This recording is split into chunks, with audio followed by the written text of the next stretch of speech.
Mazda 6 Skyactiv 2.5 Auto tahun 2013. Kereta dah cantik, cat dah baru, condition semua okey lagi, tak ada masalah. Kereta ni hanya boleh loan kredit dan loan kedai sahaja. Kalau nak beli cash pun boleh. Kalau berminat boleh datang kedai, tengok kereta, boleh test drive.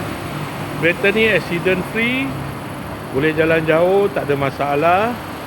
Kereta ni ada waranti 1 tahun. Jom kita tengok bahagian dalam. Kereta ni ada sunroof.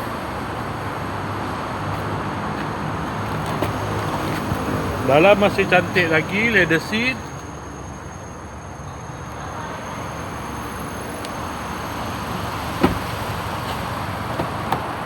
Kereta ni guna push start button, ada pedal shift, aircon semua okey lagi, aircon sejuk,